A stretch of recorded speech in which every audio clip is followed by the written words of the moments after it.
In 1989, three young boys disappeared from a quiet street in East Texas. They were seen riding their bikes after school. Then nothing. No screams, no crash, no broken fences or tire marks. Just silence. And a house that never lit up again. For 35 years, the case stayed cold. But last summer, someone found a sealed wall in a garage, and behind it a box that should never have been buried. Before we begin, tap subscribe to help uncover the stories they tried to bury, and make sure no name stays forgotten. My name is Laya Ramirez. I was 38 when we bought the house at the end of Broken Elm Street. We'd moved down from Shreveport, just me and my husband Ben, looking to settle somewhere slower. He'd been laid off from his electrical job the year before, and I was doing freelance admin work flexible enough to help with renovations. The house was a foreclosure. Boarded up, sun-warped shutters, lawn, half dead.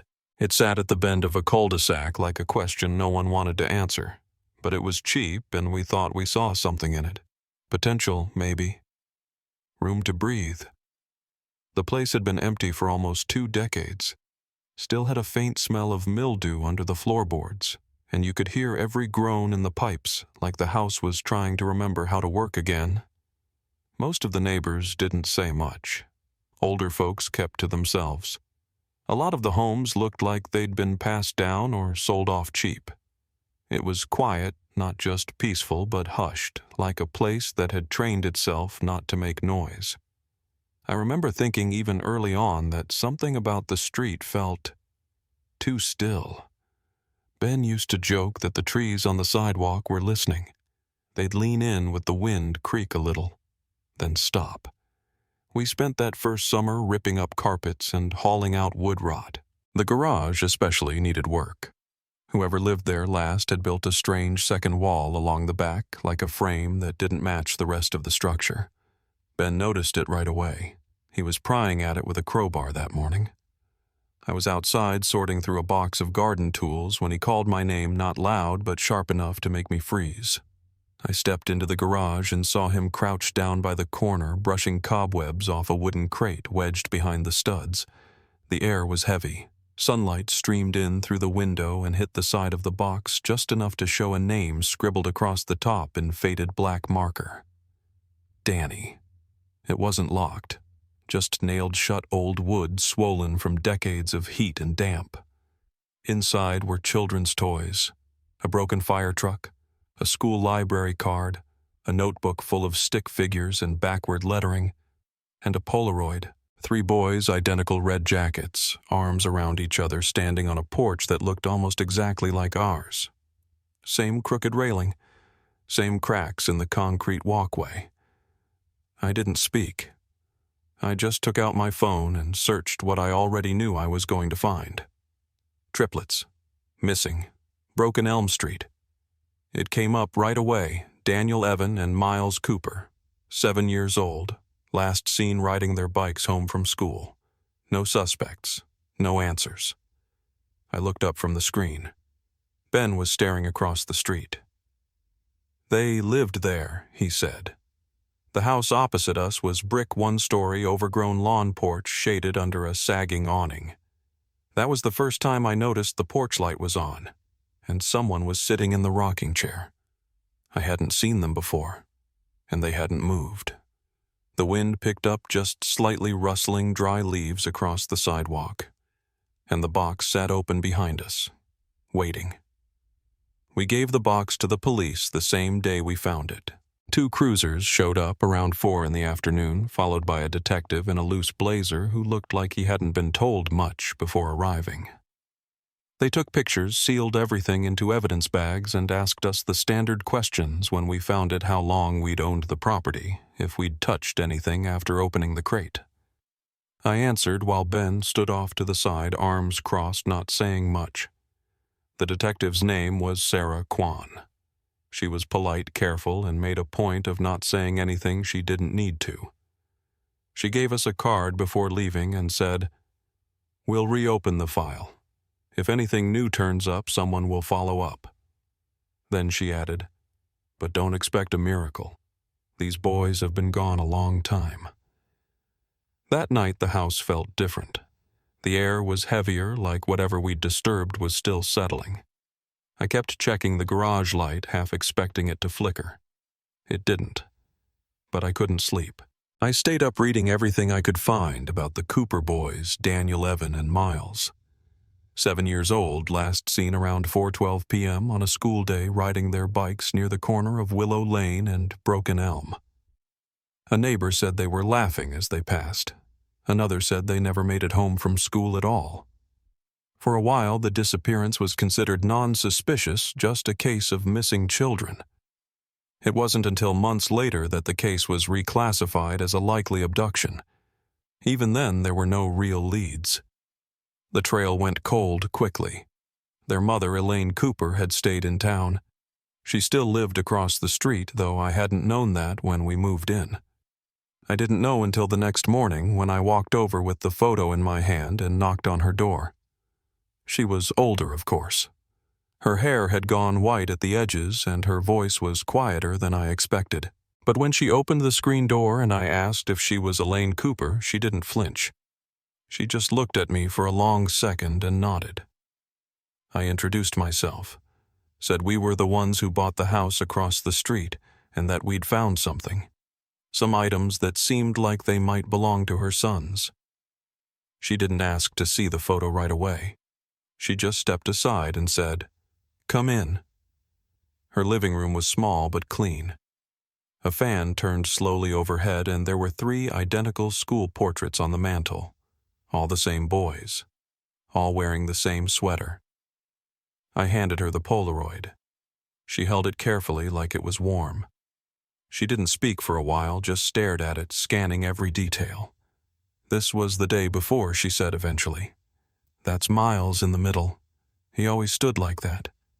She pointed to the one on the left. Daniel picked out the jackets, said red made them look like superheroes. Her thumb brushed the corner of the photo. "I had this exact picture. I thought it was lost. I told her it had been behind a wall in our garage, sealed inside a crate with their belongings." She looked at me again, sharp this time. In that house, I nodded. For years, she said I used to walk past that place trying to remember who even lived there. I never thought to check it again after Vernon Hale died. The name stuck with me. I asked who he was. She told me he'd been the man who lived there when her boys disappeared. Retired quiet, lost his wife before the Coopers ever moved in. I asked if he was ever investigated. She shook her head. He had an alibi, and people liked him. That's all it took. She paused, then added, "But I always wondered. He had this dog, Brutus, a retriever. My boys used to stop and pet it through the fence even though I told them not to." Her voice didn't rise, but her words came clearer now, like something settling into place. "That wall in your garage, it was sealed on purpose. Those things weren't forgotten. They were hidden." Elaine didn't sleep that night. She told me that later. Said she kept the photo by her bed and kept reaching for it in the dark, like if she held it long enough, the boys might say something new. At 3:17 in the morning, she went out barefoot into her backyard.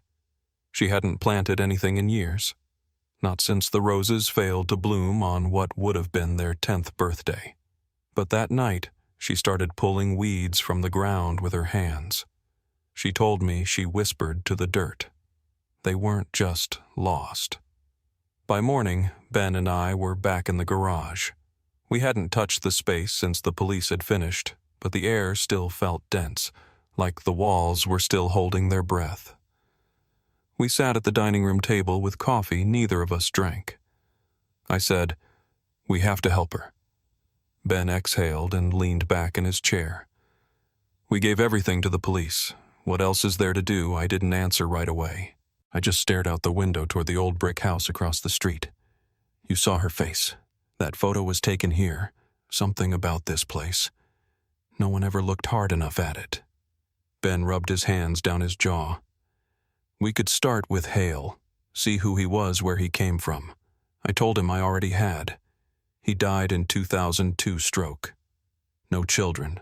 Not much written about him. But I found his will. It was filed in the Rosewood County Courthouse. He left the house to a niece, Mary Lachlan. She sold it 5 years later to a rental company. The company left it vacant. That's who we bought it from. Ben looked at me. So Mary Lachlan might know something. She moved to Maine in 2008, I said. But I'm going to try to find her. He asked me again if we were really the ones who should be doing this. I reminded him the police had this case for 35 years. They didn't find a thing. Later that afternoon, Elaine came to our door. She was still holding the photo, her fingertips dark from dirt. She stepped inside quietly and looked around the house. I could tell she was seeing more than we were, noticing details, mapping them against memories. She asked, "Did he have a dog?" Ben blinked. "Who Vernon Hale?" she said. "Did you find anything? Chew marks, claw scratches, bowls?" We said no. She didn't reply right away, just walked to the front window and pulled back the curtain. "My boys loved that dog," she said quietly. "They'd pet it through the fence. They trusted it." She looked back at me. "I think it started with the dog, then with kindness, then with trust." That night I called the Rosewood County Records Office and asked for property records, specifically structural plans of the garage. The clerk said I wasn't the first person to ask. "Someone came in about a year ago," she said. "Wanted the garage blueprints for a restoration project. Paid cash. I asked if there was a name. She said there wasn't." Then she added, "The death certificate for Mr. Hale had a note, said he'd likely had a fall a few days before his stroke. No autopsy was done." I scribbled the note down. Then I walked into the garage with a flashlight. There was something under the paint I hadn't seen before. A pale mark on the baseboard. At first, I thought it was a scuff, but when I got closer, I realized it had been scratched in. A name, Evan. And that's when I stopped breathing for a few seconds. Because whatever this was, someone wanted it remembered, and someone else worked very hard to keep it hidden. I showed the name to Elaine the next morning. Evan scratched shallow into the garage baseboard, almost lost under layers of paint.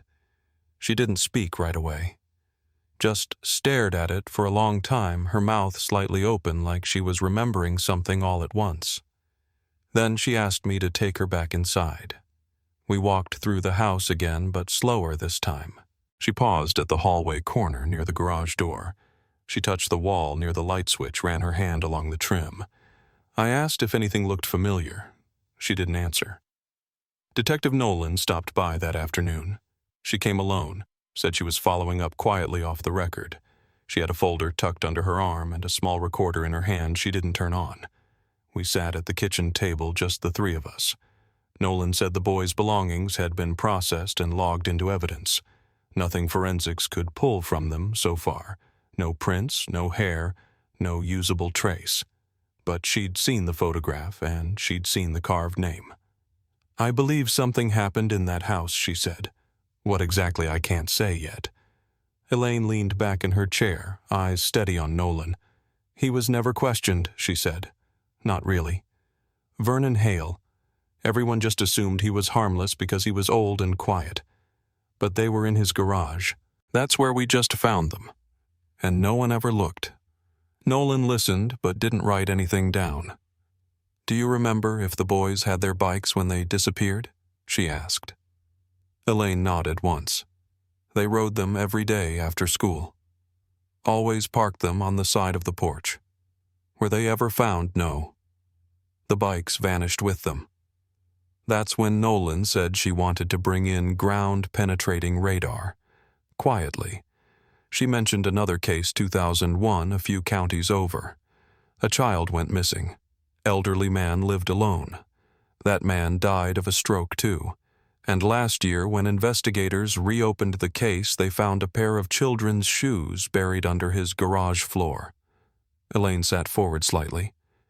"You want to dig?" Nolan nodded. "If the foundation has been untouched since the 80s, we may find something. Bikes, personal items. Possibly more. We agreed to let them bring in the team. A small unit arrived the next morning with scanning equipment. Ben stayed close to the house. He didn't say much, just stood on the porch, arms folded. I stood beside Elaine just off the driveway while the crew marked the slab. It took about an hour before one of the techs called Nolan over. He was pointing to a monitor something in the corner of the screen. "There's a void here," he said. "Roughly 5 by 3 feet, 4 feet down. Doesn't line up with any construction or plumbing records. Could be a pit, could be a crawl space." Nolan looked at him. "Dig it." They brought in an excavator and started breaking through the concrete near the back corner of the garage. At first it was just soil, nothing unusual, but after about 40 minutes, one of the crew members called out again. Plastic. Wrapped bundles. Not bodies. Bicycles. 3 of them. Child-sized. Rusted but intact.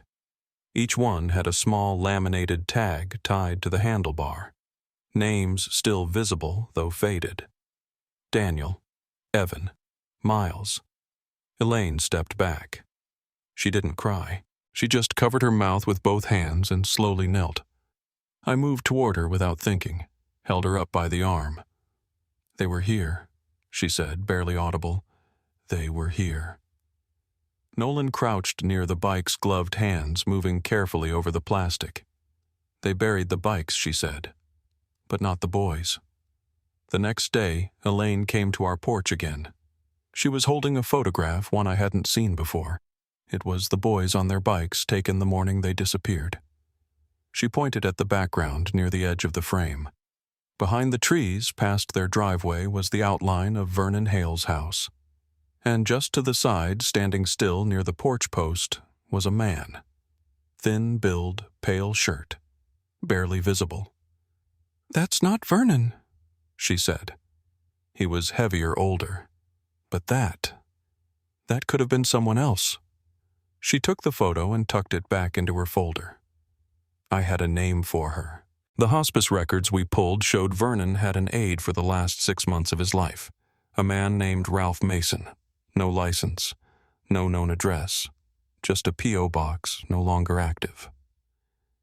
Elaine's expression changed when I said it.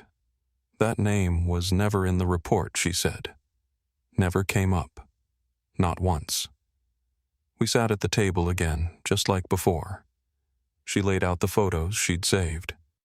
I laid out what I'd found: property records, medical records, pieces that didn't fit yet. Something was starting to take shape. Later that week, Nolan came back. She was holding a lunchbox. Red. Rusted. Inside was a folded note written in red crayon. "Please don't tell Mom I took the dog treats." Elaine held the note with both hands. Read it twice, then a third time. "It's real," she said. "That's his handwriting." I stood with her after Nolan left. We watched the wind move through the trees on Broken Elm. The leaves shifted along the curb, and across the street the porch light flickered again, but this time no one was sitting in the chair. The morning after the bikes were pulled from beneath our garage, I woke up before the sun. I hadn't really slept. The house creaked more than usual that night. Nothing specific, just small sounds that didn't belong to weather or plumbing. Ben was still asleep. I sat in the kitchen with the lunchbox in front of me, the one Detective Nolan had let Elaine hold before it was taken for evidence. Red metal, worn corners. It still smelled faintly of rust and something older, maybe time itself. Elaine came by just after 9. She didn't knock, just waited quietly at the screen door until I noticed her. She wasn't carrying the photo this time. Just a paper grocery bag and a manila envelope. I let her in. She moved through the house like she had lived there before, paused in the hallway, looked up at the corners of the ceiling. Then she sat at the table and pulled out a small box from the envelope. Inside were 3 locks of hair, taped to index cards with names and dates. Daniel, Evan, Miles. She said she had cut them one night after a bath when they were giggling and refusing to hold still. She said she wasn't sure why she saved them, only that it felt necessary. We didn't talk much after that. We just sat. Sometimes that's what happens when you're standing too close to something unfinished. You wait for the room to settle before you move again. Later that day, I called the county clerk's office again and asked if there had been any other requests for Vernon Hale's property records specifically permits construction garage plans. The woman on the line paused, then said, "Yeah. There was someone about a year back, paid in cash. No name, just wanted the garage layout." That stuck with me. Someone else had been looking. Someone who didn't want to leave a trail. That night after Ben went to bed, I went back into the garage with a flashlight. I started scanning the other walls, the floor, the trim. I looked for anything we'd missed. That's when I saw it. Near the back, close to where the concrete had been torn up, there was a faint shape under the old paint, something drawn maybe in crayon. I leaned in. It was a child's drawing. 4 stick figures, 3 small ones, 1 tall.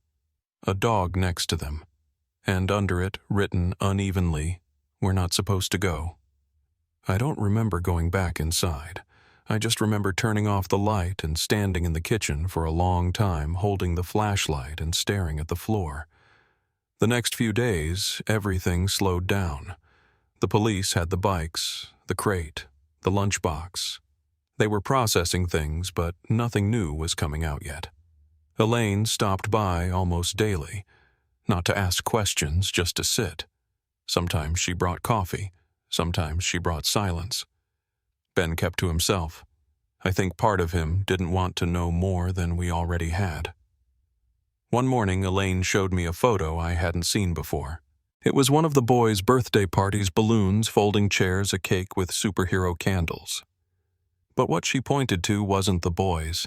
It was the background. Behind the fence, barely visible, was the top of a golden retriever's head. Brutus. And behind the dog, just over the fence line, a man's shoulder. Light shirt, standing still. I asked if it could have been Hale. She shook her head. "It's not him. Vernon was broader. This man's frame is narrow." She didn't say anything else for a while, just stared at the photo like it might shift if she waited long enough.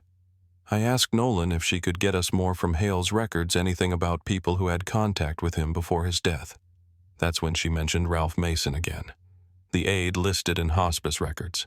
No last known address, only a disconnected P.O. box and a few bank transactions tied to a cash account that went dormant after 2003.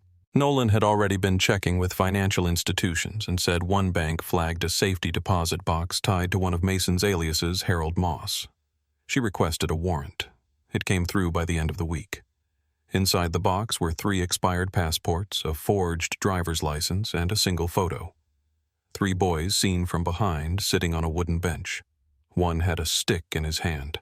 Another had a lunchbox. The third had his arms folded tight to his chest. The photo was dated July 18, 1990, 10 months after the Coopers were last seen. Elaine didn't speak when Nolan handed her the photo. She just stared at it for a long time, pressing her fingers lightly to the surface, like she was tracing the edges of something that might break. "They were alive," she said, "at least for a while." Ben stood beside her, arms crossed, looking over her shoulder. "That's them," he said. "Even from the back, it's them." Nolan nodded once. We traced the watermark. It was printed at a small photo lab in Pine Bluff, Arizona. The place went out of business decades ago. But it's something. Elaine looked at her. "Then we go." Nolan hesitated. "It's not guaranteed there's anything left to find." Elaine didn't blink. "I've been waiting 35 years. I'm not waiting anymore." She turned to me. "You don't have to come." I said, "Yes, I do." That night, Elaine packed her bag, said goodbye to her porch, her house, her garden. She didn't tell anyone where she was going. She just left a note taped to the inside of her kitchen cabinet. One line. They didn't disappear. Someone made them disappear. and for the first time in years she took the photo off the mantel, folded it carefully, and carried it with her. The next morning I went back into the garage, not to clean up or finish the wall, just to stand there. I ran my fingers along the edge of the exposed framing, the place where we'd pulled the crate out. That space had been sealed for decades, and even though it was empty now, I could still feel something inside it, like the air hadn't fully settled. That's when I noticed it, a faint mark near the baseboard tucked behind an old shelving bracket we hadn't removed. At first I thought it was a scrape, but when I leaned in closer, it wasn't just a scuff. It was a name, scratched and faint but deliberate. Evan. Just the one word. No last name, no date. Just that etched into the wood with something sharp. It was small, only a few inches wide, and if the light hadn't hit it just right, I wouldn't have seen it. I called Ben over and we stared at it for a long time without saying much. That afternoon, Elaine came by again. She held the photo of her boys, the same one we'd found in the crate. She didn't speak at first, just stood there with it pressed to her chest like it might fall apart if she let go. We brought her inside. She walked the hallway slowly, her eyes tracing the edges of the walls, like she was remembering something that had never quite happened or maybe had. When we sat down, she asked one question. Did he have a dog? Ben looked confused. Vernon Hale. No idea why Elaine didn't look away from the window. He had a golden retriever, big one, Brutus. My boys used to talk about him all the time. They'd stop and pet him after school, even though I told them not to. I asked her if she thought the dog was used to lure them in. She didn't answer right away, just nodded slowly. Dogs make people feel safe, she said, especially kids. That evening, I called the Rosewood County Records Office and asked for Vernon Hale's original property plans. The clerk told me someone else had requested them a year earlier. A man, no name given, paid cash. I wrote it down. Then I asked if there were any medical records tied to Hale's final months. She said she'd check. Later that night, while Ben slept, I sat in the living room with my laptop and started digging. Public records archived property sales, probate filings. Vernon Hale had left the house to a niece, Mary Lachlan. She'd sold it 5 years after his death. I didn't know if she'd ever lived here. Probably not. But something caught my eye, buried in the records, a name I hadn't seen before. Ralph Mason, listed as a part-time caregiver for Vernon in his final 6 months. No license on file, just a P.O. box address in a neighboring town. I jotted it down and stared at it for a long time. Mason hadn't come up in any reports. Not the original investigation, not the property files, nowhere. But there he was, tucked between hospital appointment summaries and estate notices. The next day, I showed Elaine. She looked at the name like it was a puzzle piece she didn't know she was missing. "That's not familiar," she said, "but I'd like to know more." We sat down at her kitchen table, laid out everything we had so far. The crate, the photos, the scratched name in the wall, the lunchbox, the medical records. It wasn't enough to tell a full story, but there were shapes forming. And in the middle of it all, this name, Ralph Mason, sat like a hinge. That same morning, Detective Nolan stopped by. She'd seen the photos, reviewed the new evidence, and asked to take another look at the property. This time she brought ground-penetrating radar. Her tone was careful, measured. She wasn't promising anything, just explaining protocol. Elaine gave her full access. I did too. The techs scanned the garage, the yard, the foundation. Then one of them stopped, called Nolan over. "There's a void," he said. "Back corner of the slab. About 5 feet wide, 3 feet deep. Doesn't match any original construction plans." Nolan's face didn't move. "Mark it," she said. "We're bringing in the excavator." We stood back as the digging started. Quiet at first, careful. Then louder. Dust and rock. Metal scraping concrete. Elaine didn't say a word, just stared straight ahead. Then just after 4 o'clock, someone called out. They'd found something. Not remains, not bodies, but bicycles. 3 of them. Small, rusted, still painted in faded colors, red, blue, and yellow. Each one had a laminated name tag tied to the handlebars. Daniel, Evan, Miles. Elaine sank to her knees. I grabbed her arm before she fell. Nolan stepped closer. They buried the bikes, she said quietly, but not the boys. That night I couldn't sleep. Neither could Ben. We didn't talk much, just sat in the living room with the lights off, listening to the creaks and groans of the house like it was trying to say something. Across the street, Elaine sat on her porch, holding the lunchbox in her lap. The porch light flickered once, then went out. And the silence that followed didn't feel empty. It felt like breath, like the house itself was finally exhaling. Under the morning sun, Pine Bluff didn't look like a place that could hold answers. Just a stretch of low buildings, dusty storefronts, and chain-link fences bowing under the weight of years. The old photo lab was gone, torn down sometime after the early 2000s, but the foundation still marked the spot. Cracked cement weeds growing through the seams. Elaine stood quietly near the edge of the lot, the same photo still tucked in her bag. Nolan had arranged for us to meet a local property officer, retired, but he remembered the building. Said the developer who bought it left behind a storage unit full of film envelopes and customer logs. Unclaimed, never digitized. We got access to it later that afternoon. The unit was 2 towns over off a frontage road. Hot inside the metal container, sweating from the heat. But the moment the latch cracked open, I smelled it paper. Decades of it. Boxes stacked shoulder high. Most were labeled by year. Some were sealed with old tape yellowed at the corners. We split up. Nolan took the earlier years. I worked the back. Elaine stayed by the door, at first arms folded, eyes scanning the floor like she was expecting something to move. An hour passed. Then 2. I found it in a box marked Returns 1990. The envelope had no name, just a number. Inside were 4 Polaroids. Same boys, different background. They were seated in what looked like a motel room. Thin curtains, striped carpet bedspread patterned with green ivy. In one photo, a man's leg was visible in the corner. White sock, black loafer. Nothing else. Elaine took the photos from me with both hands. Didn't cry, didn't speak.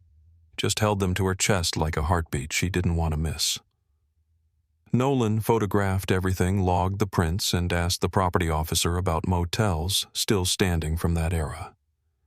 He named 3. 2 had been renovated. 1 had closed after a fire in 1997. It sat abandoned near the state line. That's the one Elaine wanted to see. The building was still standing barely. The door to room 16 was missing. Just a jagged frame plywood leaning against it. We stepped in carefully. The air was dry and stale. Floorboards buckled in the middle. Peeling wallpaper clung to the corners. But the curtains were the same. Faded now, but unmistakable. The ivy bedspread matched, too. And near the corner of the room by the dresser, there was a burn mark. Shaped like a circle, as if something hot had been placed there and left too long. Nolan took photos of everything. Every mark, every surface. I stood near the window while Elaine moved toward the closet. She ran her hand along the door, paused, then pushed it open. Inside was a broken coat hook and a sticker. Worn, peeled, but still legible. A red fire truck. I'd seen it before. It was identical to the toy we'd found in the crate back in our garage. Elaine didn't speak. She just sat down on the edge of the mattress, what was left of it, and looked out the window. Nolan knelt beside the closet, inspecting the corners. She pulled out a small flashlight and aimed it behind the shelf lining. There, tucked in the back panel, was a torn corner of notebook paper. Just one line written in child's handwriting. "We miss Mom." Nolan bagged it. She didn't promise it would lead to anything. Chain of custody, condition, authenticity, it could all complicate things. But Elaine just nodded. It's enough to know they were here. We spent another 2 hours searching the rest of the motel. Room 17 was sealed shut, door warped from water damage. The others were empty, collapsed in parts. But room 16, it held the weight, like it had never fully let go of whoever had been in it. That evening, we drove back in silence. Nolan stayed behind to file reports with the state. Elaine and I checked into a roadside inn. We didn't talk much, just sat across from each other, photos spread out between us. She pointed to the man's shoe again. "That's not Vernon," she said. "That's someone younger."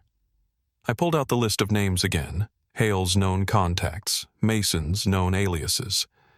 There was one more name buried in an old real estate record, a co-signer on a lease from 1991 used once, then gone. The name Gerald Moss, same handwriting style as one of Mason's earlier applications. Nolan had flagged it earlier but hadn't connected it to the motel. I looked up the lease address. It matched a cabin rental upstate, owned by a trust that hadn't been touched in over 20 years.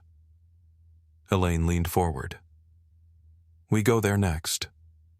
I nodded, quietly. That night I stood outside under the motel's broken sign. The air was warm, still. A dog barked in the distance. A freight train passed a few miles off. Just noise, regular everyday noise. But for the first time since this began, it felt like we were standing near something real. Not answers yet, but the door to them. And it wasn't locked anymore. Under gray morning skies, we followed the road north. The cabin listed under Gerald Moss's name was off Route 19, tucked deep in the hills near Lone Creek. No cell service out there. Just dirt roads and long silences between turns. The kind of place you wouldn't find unless you were looking for it. Nolan had gotten us access under an open investigation request, and a deputy from the local station met us at the gate. The property was still in the trust's name. No one had been there in years, but the mailbox was still standing, bent, rusted. Inside, a single envelope addressed to M. Turner. No return address. Postmarked 1992. We parked in front of the main cabin. Wood siding peeled from sun and wind. Front door slightly warped. Inside it smelled like dust and damp wood. Everything was still. A twin bed frame, a small table, a stove with the pilot light long dead. Elaine stepped in slowly, fingers brushing the edge of the counter.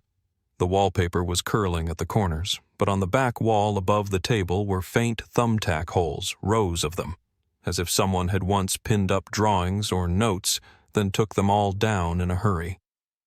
Nolan checked the back room. There was a cot, a desk, a broken lamp. But it was the closet that held something. Inside, tucked in the floorboards, was a loose plank.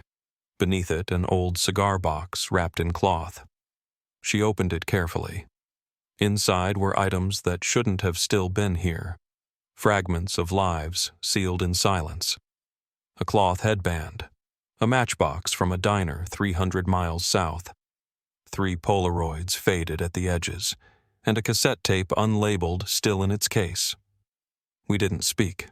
Not yet. Nolan slipped on gloves, slid the cassette into a field recorder, and pressed play. The tape clicked once, then static, then a voice. Young, male, shaky. "My name is Daniel Cooper. I don't know what day it is. We're in a house. The man says we can't leave yet, not until we stop asking questions. He has a dog. He feeds the dog more than us. Evan's sick. I think he needs a doctor. Please, if anyone finds this, tell my mom we didn't run away. We were taken. We didn't want to go." The tape cut out. Just silence after that. Elaine stood still. No tears. Just breath held too long. Then she sank into the wooden chair and stared at the floor for what felt like minutes. Nolan played the tape again. Slower this time. We caught background noises, footsteps maybe, a faint dog bark. The tape hadn't been made in that cabin. The acoustics were different, more echo, more distance. But it had been hidden here for a reason. Mason or Moss or whoever he really was left it behind. Or maybe forgot it. Or maybe he meant for it to be found. We kept searching. In the attic crawl space above the kitchen, Nolan found another box, inside letters. Some written by hand, others typed. All addressed to a brother D. Most were rambling, disjointed, referencing the work, rebuilding, reward.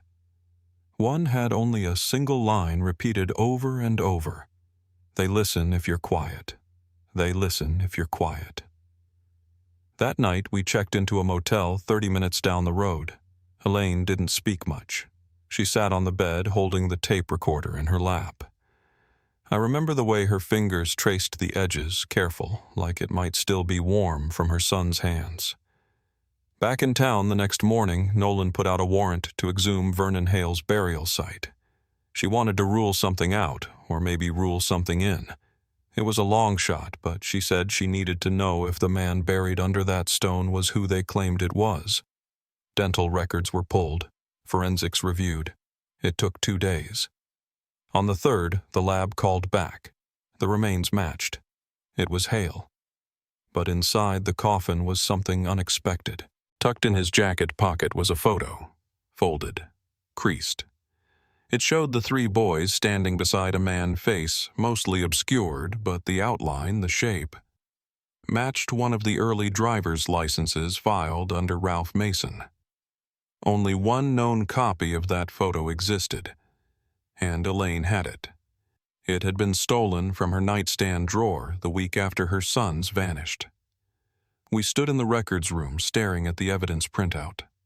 Nolan didn't say anything at first. Then she turned to Elaine and said, "Whoever handled the burial had access." Elaine said that was his nurse, his aide. We pulled the original hospice file. Caregiver's name, R. Mason. I sat down, flipping through the printout slowly. Page after page, dates, initials. But on the last page in the margin, someone had written a phone number in pen. No label, just digits. Nolan traced it. Burner line. Disconnected. But the carrier log showed one final call placed from it. 17 seconds. Routed through a tower near a rural bus depot 2 states over. The timestamp, March 11th. Just 2 weeks before we opened our garage wall. That line had been dormant for 30 years. Then it rang once, and then it went silent. Under a slate-gray sky, they dug again. This time it wasn't the backyard or the foundation slab, it was behind the Pine Bluff bus depot in a patch of overgrowth behind a collapsed shed. Nolan had tracked the burner phone's last signal to that area. She got a warrant within 24 hours. When the excavator hit something solid, the techs moved in by hand. It wasn't a body. It was a box. Metal. Sealed. Inside clothing. A tape recorder. And 3 pairs of children's shoes still tagged from a department store that had closed in 1991. The recorder didn't work, battery corroded through. But Nolan sent it straight to the lab. Forensics recovered 5 minutes of audio. The tape opened with music AM static, then a man's voice. Calm. Too calm. We walk when we're told. We rest when we're good. The boys are learning. They need more time. A pause, then muffled crying in the background. Nolan shut it off before Elaine heard the rest. The media picked up the story within days. Headlines ran across state lines. 3 boys, 30 years gone. New evidence in Pine Bluff case. Nolan held a press briefing. She named the person of interest Ralph Mason, a.k.a. Gerald Moss. No confirmed sightings in over a decade. 3 warrants issued. The state opened a task force. But it was too late for charges. Too late for a trial. Mason had died 6 months earlier under a different name in a hospital 4 states over. Unidentified, buried in a municipal grave. But DNA from the hospice records matched. He'd slipped through the cracks one last time. Elaine didn't say much when Nolan told her. Just sat on the porch watching the shadows change as the sun dropped behind the trees. He knew, she said. He knew no one would keep looking this long. The state attorney offered a public apology, promised to reopen 10 other cold cases linked to Mason's known locations. A memorial was planned for the boys. Not a funeral. There were no remains to bury. Just names. Daniel, Evan, Miles, chiseled into a stone beside the creek where Elaine used to bring them for walks. I stood next to her during the ceremony. Ben was there too, and Detective Nolan in full dress uniform. The only sound was the water. Afterward, I walked Elaine back to her porch. She paused at the top step, turned, and said, "It should have been louder. There should have been sirens." I didn't answer. There was nothing left to say that wouldn't sound empty. That night, I went into our garage. Just stood there again where the crate had been. The wall had been repaired, fresh drywall painted over, but I could still feel the outline of the scar. I traced it with my fingers. Then I opened the drawer in the workbench and pulled out the last photo, Daniel in mid-laugh hair, tousled eyes, squinting against the sun. I stared at it for a long time, the same way you might stare at a constellation trying to make sense of where the lines are supposed to go. Nolan came by a few days later. She handed me a copy of the final case report.